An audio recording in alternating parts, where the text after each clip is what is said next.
에베소서 4장 7절에서 16절 말씀까지 우리 말씀을 찾으시고 함께 봉독합니다. 우리 각 사람에게 그리스도의 선물의 분량대로 은혜를 주셨나니 그러므로 이르기를 그가 위로 올라가실 때에 사로잡혔던 자들을 사로잡으시고 사람들에게 선물을 주셨다 하였도다. 올라가셨다 하였음즉 땅 아래 낮은 곳으로 내리셨던 것이 아니면 무엇이냐.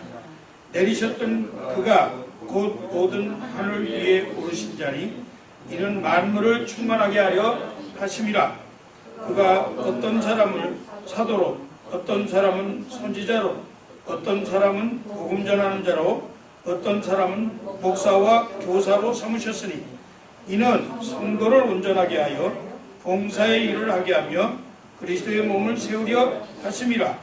우리가 다 하나님의 아들을 믿는 것과 아는 일에 하나가 되어 온전한 사람을 이루어 그리스도의 장성한 분량이 충만한 데까지 이르리니 이는 우리가 이제부터 어린아이가 되지 아니하여 사람의 속임수와 간사한 유혹에 빠져 온갖 교훈의 풍조에 밀려 노동하지 않게 하려 함이라.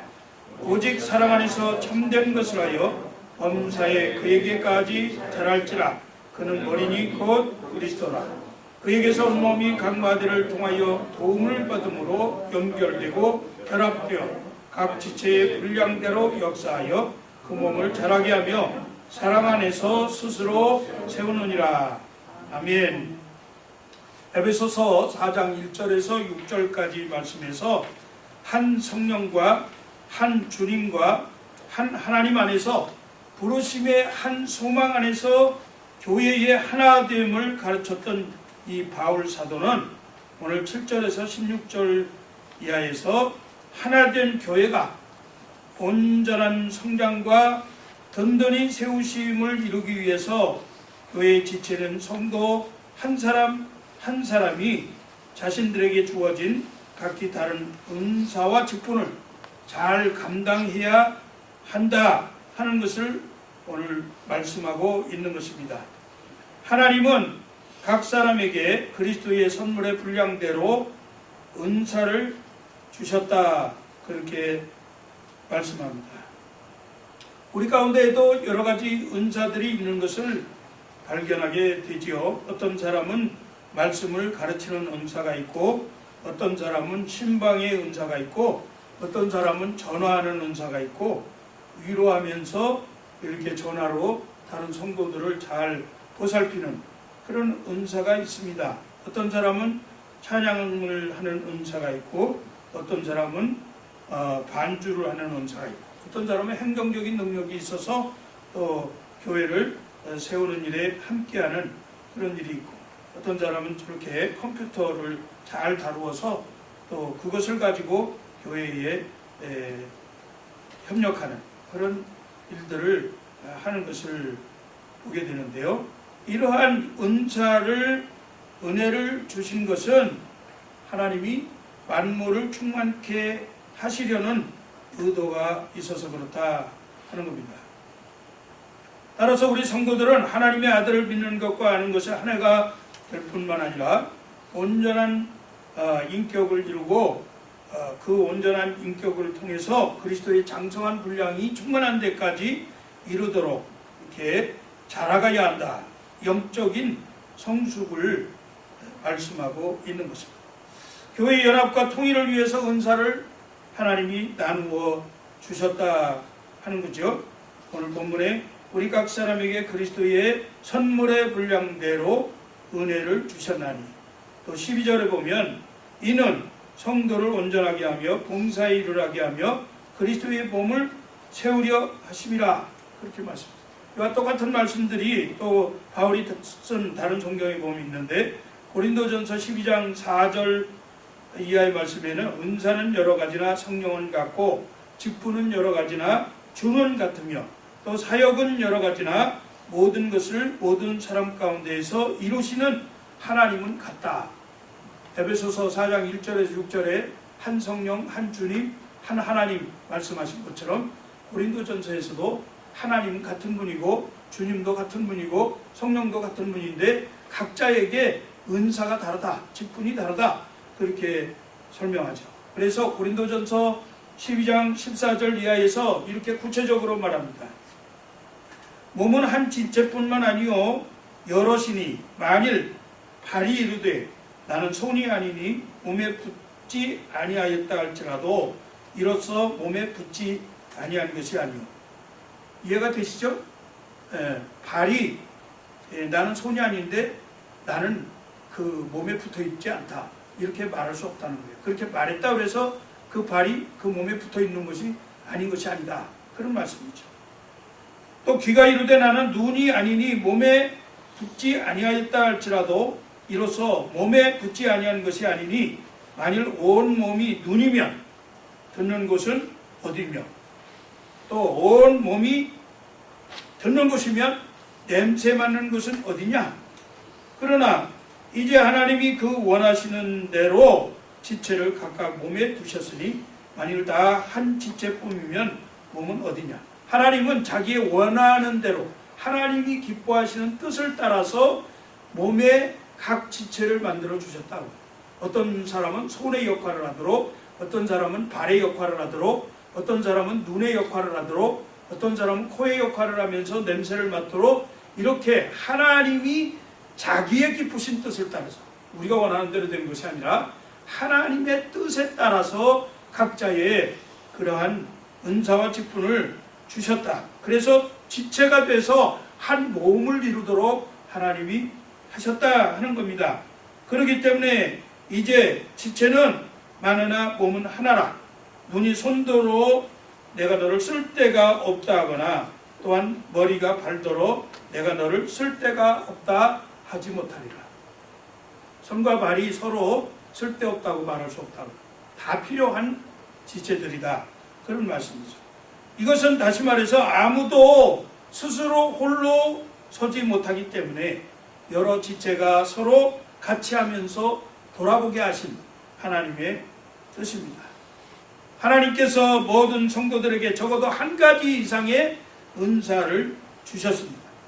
하나님께서 우리에게 주신 은사를 그러므로 우리가 잘 개발하고, 그리고 그 은사를 잘 교회에서 또 사회를 위해서, 그리고 안 믿는 자들을 향한, 불신자들을 위한 그러한 사용으로 잘 활용해야 합니다. 이 은사가 서로가 서로를 세워주면서, 그리고 다른 설과 함께 잘 어울려서 아름다운 공동체를 이루도록 하는 것이 바로 은사다 하는 거예요.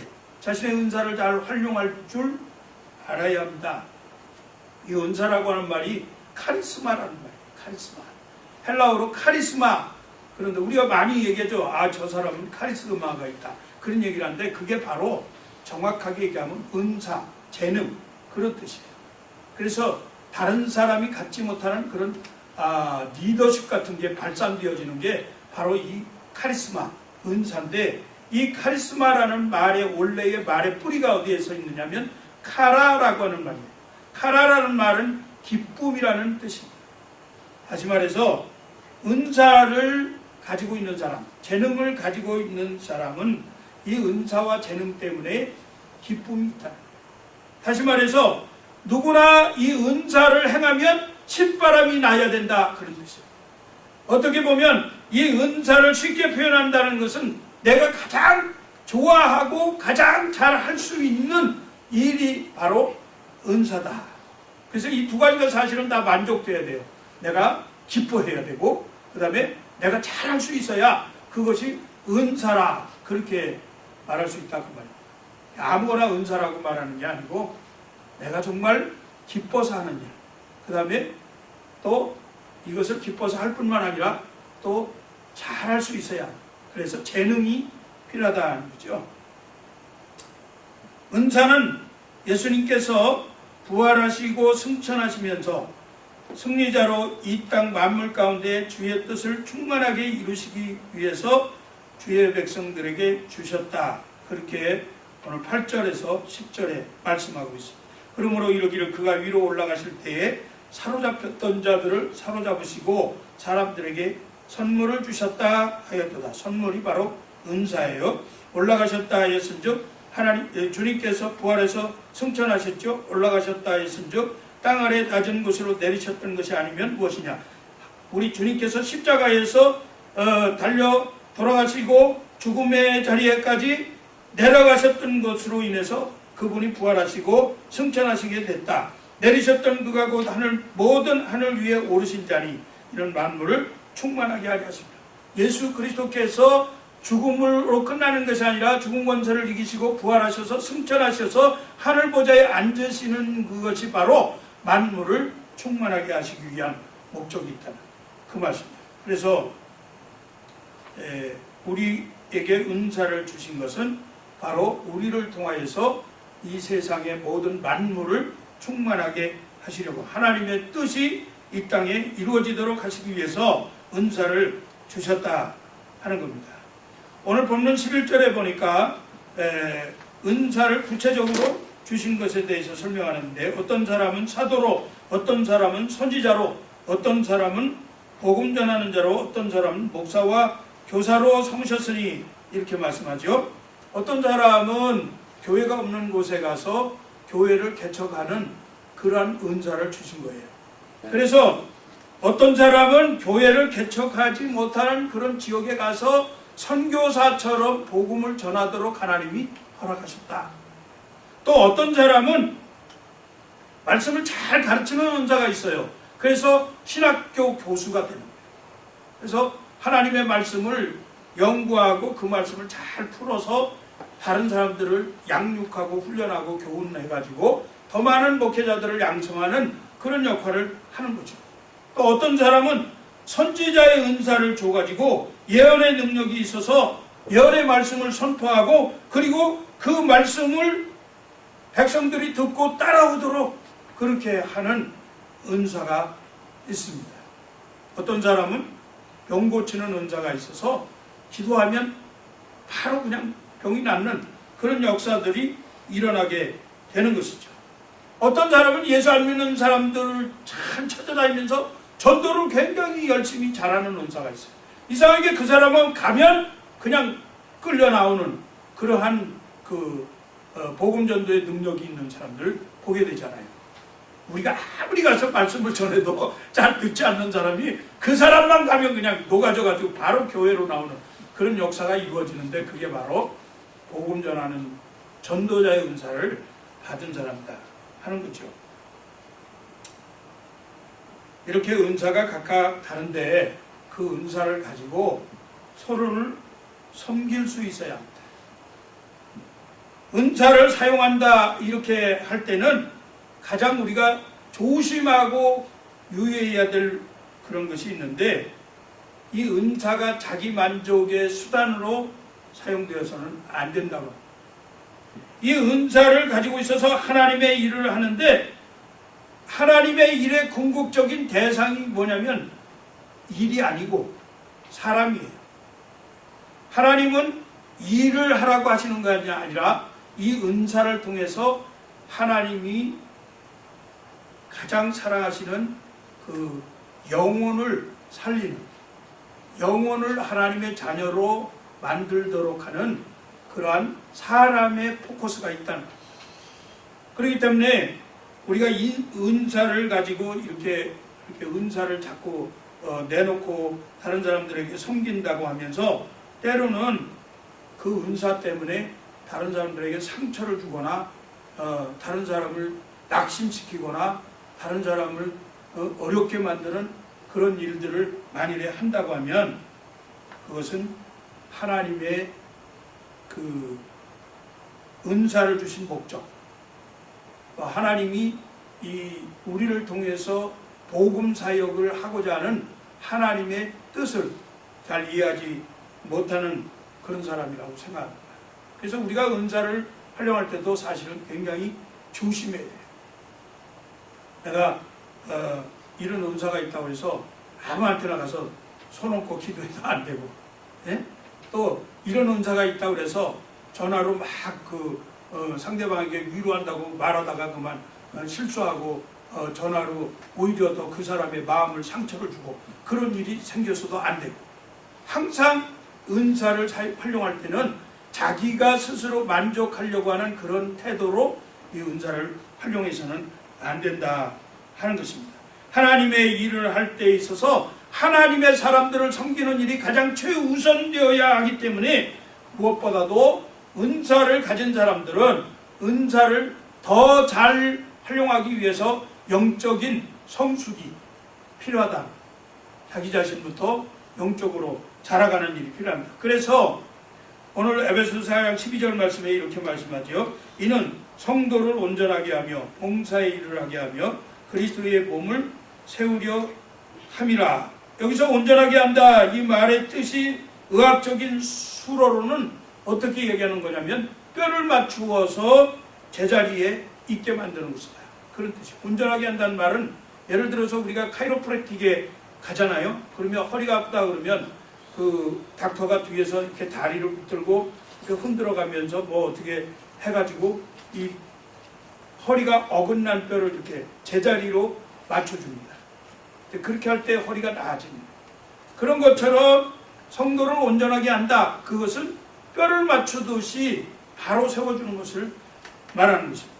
왜 우리에게 은사를 주셨습니까? 은사를 주신 것은 성도들을 뼈를 맞추듯이 바르게 세우도록 하기 위해서 은사를 주셨다는 거예요. 상처받은 성도들을 회복시키도록 하시기 위해서, 우리에게 봉사자의 자리를 굳게 서도록 하기 위해서, 교회 사역을 잘 감당하도록 하기 위해서 은사를 주셨다는 거예요.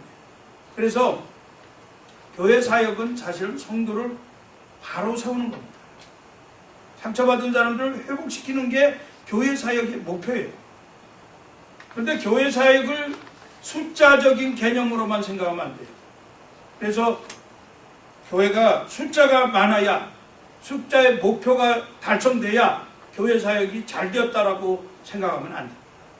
한 영혼이라도 그 영혼이 하나님 앞에서 온전하게 세워지도록 그렇게 목표를 세우는 것이 교회 사역의 목표가 돼야 합니다. 내가 할 수 있는 일을 최대한 섬겨서 그 사람이 영적으로 회복되어질 수 있도록 돕는 것이 우리의 은사의 목표라, 그런 말씀이에요. 그런데 그 은사를 가지고 오히려 다른 사람을 상처 주고 아픔을 겪게 한다고 하면 그 사람은 아직 영적인 성숙이 온전히 이루어지지 않았기 때문이다. 그래서 은사를 제대로 활용하지 못하고 있는 것이다. 그렇게 생각하시면 되겠습니다. 오늘 이 세상에 상처받은 수많은 사람들이 사실 영적인 회복을 기다리고 있습니다.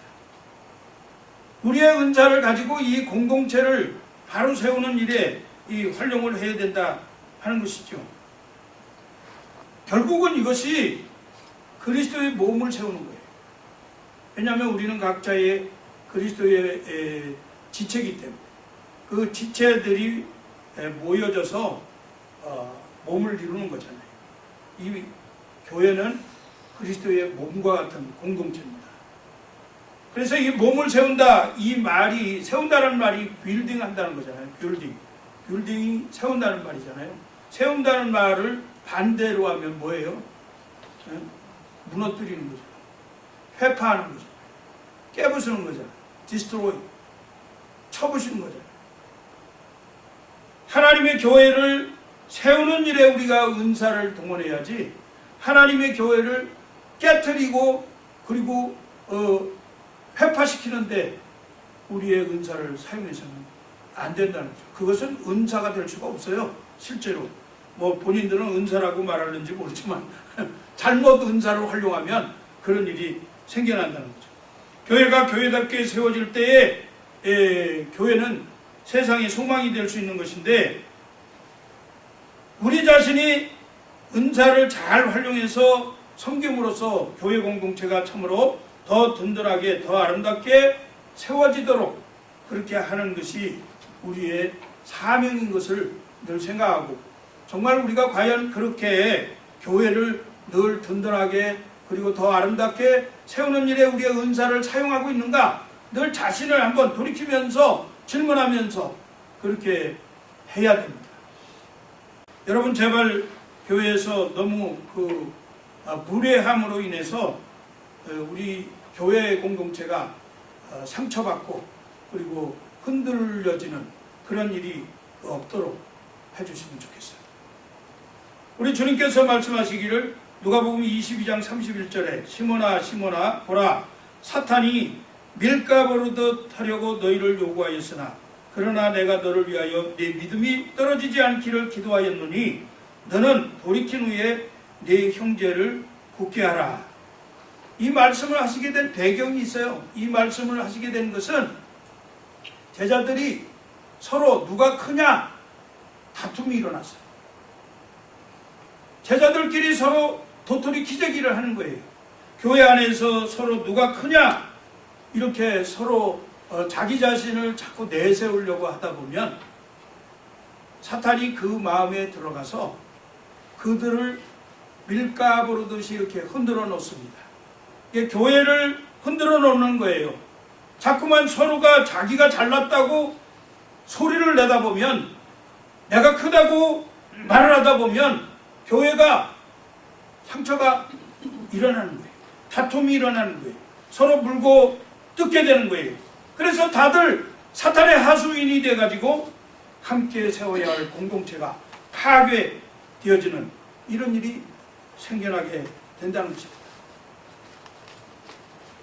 공동체 세우는 일은 나 혼자만 잘해서 되는 일이 아니라 서로를 인정하고 그리고 서로 연결되어져야 이 지체가 든든하게 건강하게 잘 선다고 말씀하고 있습니다. 오늘 에베소서 4장 16절에 보니까 그에게서 온 몸이 각 마디를 통하여 도움을 받음으로 연결되고 결합되어 각 지체의 분량대로 역사하여 그 몸을 자라게 하며 사랑 안에서 스스로 세우느니라. 바울 사도는 성도들의 아름다운 연합을 위해서 교회 공동체를 든든히 세우기 위해서 다시 한번 성도들이 인격적으로 또 영적으로 성숙해야 한다 하는 것을 이렇게 말씀하고 있는 거죠. 15절 말씀에도 보면 오직 사랑 안에서 참된 것을 하여 범사에 그에게까지 자랄지라. 그는 머리니 곧 그리스도이라. 이렇게 말씀했습니다. 성도들의 영적 성숙의 궁극적인 목표가 어디냐? 그 목표는 바로 교회의 머리 되시는 예수 그리스도, 예수 그리스도를 닮아가는 자리에까지 자라가야 한다 하는 거죠. 하나님의 아들 예수 그리스도를 아는 것과 믿음에 있어서 하나가 되어서 하나님의 아들 예수 그리스도를 믿는 것과 아는 것은 바로 영생인데, 그 영생에 있어서 전부 다 온 성도들이 영생을 소유하는 자로 하나가 되어서, 그래서 예수 그리스도를 가장 고상하게 생각하고 예수 그리스도 안에 영생이 있기 때문에 다른 것보다도 예수 그리스도를 아는 것, 이것이 가장 고상하다 이렇게 생각하고, 그리고 이 고상한 영생을 얻기 위해서 영적 성숙을 향해서 나가는 성도들이 되어야 할 것입니다. 이 영적 성숙을 방해하는 요소들이 참 많이 있어요. 헛된 것, 또 육적인 것, 그리고 정욕적인 것, 세상적인 것, 우리의 마음을 뺏어가는 여러 가지 일들이 많이 있는데, 그러한 가운데서 우리가 믿음을 지키는 것 사실 굉장히 어려운 일입니다. 그러나 우리가 예수 그리스도를 주인으로 삼고 예수 그리스도를 중심으로 예수 그리스도의 몸에 붙어서 각자의 지체로서 자기의 사명을 정말 잘 이해하고, 그리고 하나님께서 주시는 은혜 그 은사를 정말 잘 개발하면서 이 은사를 다른 성도들을 섬기는 일에, 그리고 다른 성도들이 회복되어지고 온전하게 되어지는 일에 자기 자신을 헌신한다고 하면, 그러면 여러분 스스로도 그것을 통해서 영적으로 성숙되어지고 어린아이와 같이 이렇게 남아있지 않을 것입니다. 히브리서 5장 12절 이하의 말씀에 이런 말씀이 있어요. 때가 오래되었으므로 너희가 마땅히 선생이 되었을 터인데 너희가 다시 하나님의 말씀의 초보에 대하여 누구에게서 가르침을 받아야 할 처지이니. 여러분, 이 말씀은 무슨 말씀이에요? 너희들의 신앙생활 한 지가 참 오래됐다 그 말이에요. 여기 보니까 다 오래되신 분들이에요. 내가 볼 때는 굉장히 오래되신 분들인데 그 신앙생활을 하는 자세는 굉장히 어린아이와 같다 그 말이에요. 신앙생활의 기간은 오래되어서 여러분들이 이제 마땅히 선생이 되고 다른 사람들을 가르쳐야 될, 그리고 영적 성숙을 다른 사람에게 보여야 될 사람들인데 지금 초보자와 같다, 어린아이와 같다, 그렇게 말하고 있는 겁니다. 이 어린아이들은 단단한 음식은 못 먹고 젖이나 먹어야 할 그런 사람이다. 이는 젖을 먹는 자마다 어린아이니 의의 말씀을 경험하지 못한 자요 단단한 음식은 장성한 자의 것이니 그들은 지각을 사용함으로 연단을 받아 선악을 불멸하는 자들이라. 그러므로 우리가 그리스도의 도의 초보를 버리고 죽은 행실을 회개함과 하나님께 대한 신앙과 침례들과 안수와 죽은 자의 부활과 영원한 심판에 관한 교훈의 털을 다시 닦지 말고 완전한 대로 나아갈지니라. 이제는 좀 어린아이의 그런 젖 먹던 시절은 다 버리라 그런 말씀. 적어도 장로가 되었으면, 집사가 되었으면, 교회에서 권사가 되었으면 어린아이들처럼 행하지 말라 그 말이에요.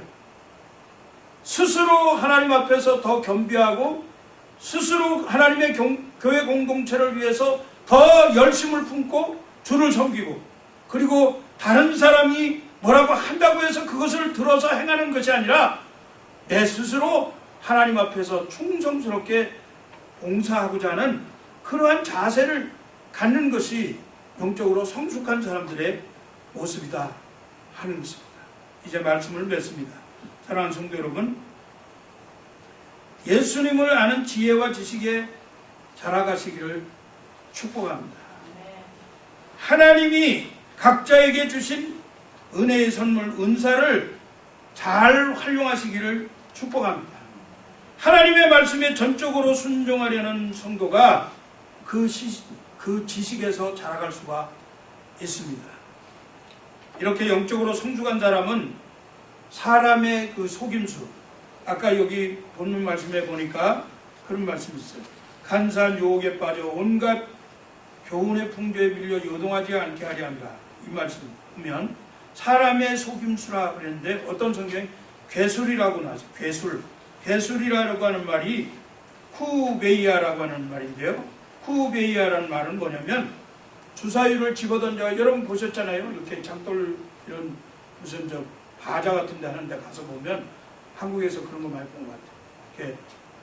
이렇게 주사위를 던져가지고 그거 갖고 이렇게 막 장난질하면서 사람들 눈을 속이는, 그래가지고 돈을 따가는 야바위라고 하는 그 말이에요. 괴술이라고, 속임수라고. 이런 재간을 부려가면서 사람들을 현혹시키고 그렇게 하는 일에 아무리 그런 일이 있다 하더라도 우리가 유혹되지 않는다고.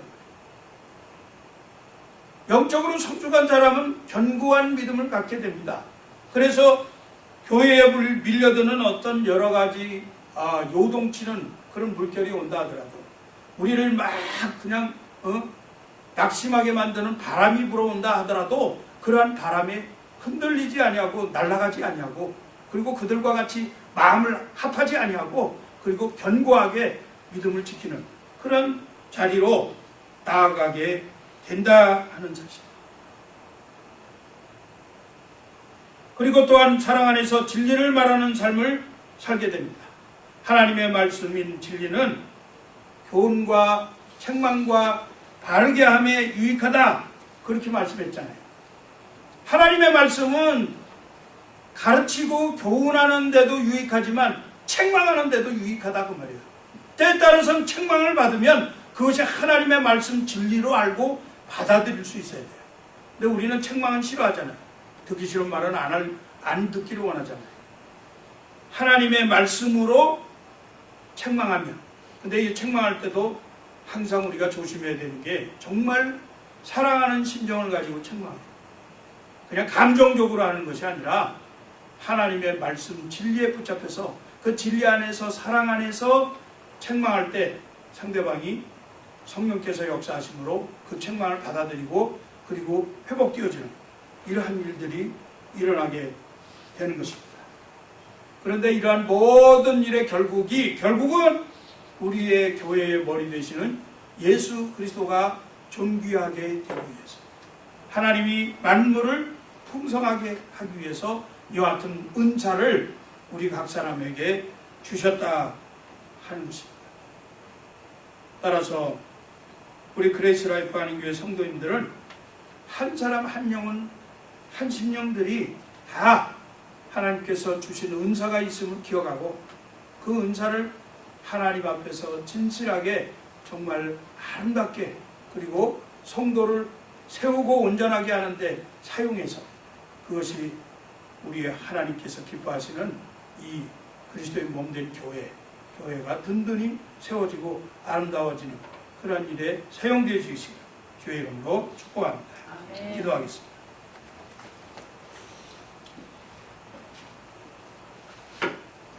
우리에게 은사를 허락해 주신 하나님 아버지 감사합니다. 각자에게 하나님께서 꼭 필요한 은사를 은혜의 선물로 주셨는데 하나님 아버지 이 은사를 잘 활용할 수 있도록 축복해 주시고 우리에게 주어지는 이 은사가 우리를 교만하게 하는 것이 아니라 더욱더 겸손하게 그리고 사랑 가운데에서 행함으로 다른 사람들을 온전하게 하고 교회를 든든히 세우는 귀한 도구가 되어지도록 축복하여 주시옵소서. 감사하며 우리 주 예수 그리스도의 이름으로 기도하옵나이다. 아멘. 공헌하겠습니다.